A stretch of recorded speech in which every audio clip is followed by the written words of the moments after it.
Hello സുഹൃത്തുക്കളെ, നമ്മൾ ഇന്ന് ഉണ്ടാക്കാൻ പോകുന്ന ഷാജ ഷേക്കാണ്. അതിന് ആവശ്യമായ 1 ലിറ്റർ പാല് കട്ടിയുള്ളത്, പിന്നെ കുറച്ച് അണ്ടിപ്പരിപ്പാണ്, പിന്നെ നമുക്ക് ബൂസ്റ്റാണ് ആവശ്യം 5 രൂപ 2 പാക്കറ്റ്, പിന്നെ 4 പൂവൻ പഴമാണ് 3 എണ്ണം.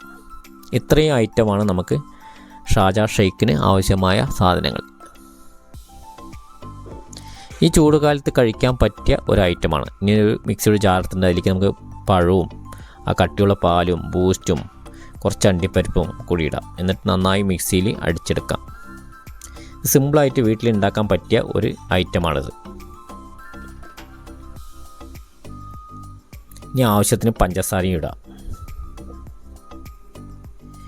ഇത് കുട്ടികൾക്കും വലിയവർക്കും ഒരുപാട് ഇഷ്ടപ്പെടുന്ന ഒരു ഐറ്റമാണ്. ഈ ചൂട് കാലത്ത് കഴിക്കാൻ പറ്റിയ ഒരു ഐറ്റമാണ് ഷാജ ഷേക്ക്. ഇനി മിക്സിയിൽ നന്നായി അടിച്ചെടുക്കാം. അതിനുശേഷം നമുക്കൊരു ഗ്ലാസ്സിലേക്ക് മാറ്റാം. ഇതാണ് നമ്മുടെ ഇന്നത്തെ ഷാജ ഷേക്ക്. ഇതേപോലെ എല്ലാവരും വീട്ടിൽ ഉണ്ടാക്കി നോക്കണമെന്നാണ് പറയാനുള്ളത്. ഇത് പെട്ടെന്ന് ഉണ്ടാക്കിയെടുക്കാൻ പറ്റുന്ന ഒരു ഐറ്റമാണ് ഷാജ ഷേക്ക്. ഇനി മാറ്റി വെച്ചിരിക്കുന്ന അണ്ടിപ്പരിപ്പ് അതിൻ്റെ മേലേക്ക് ഇടാം. പിന്നെ ബദാമും ഉണ്ടെങ്കിലും അതും ഇട്ടാൽ ഒന്നും കൂടി ടേസ്റ്റാണ്.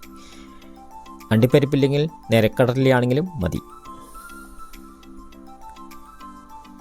ഈ ചെറിയ വീഡിയോസ് ഇഷ്ടപ്പെടുന്നു വിചാരിക്കുന്നു. അടുത്ത വീഡിയോസുമായി നമുക്ക് കാണാം.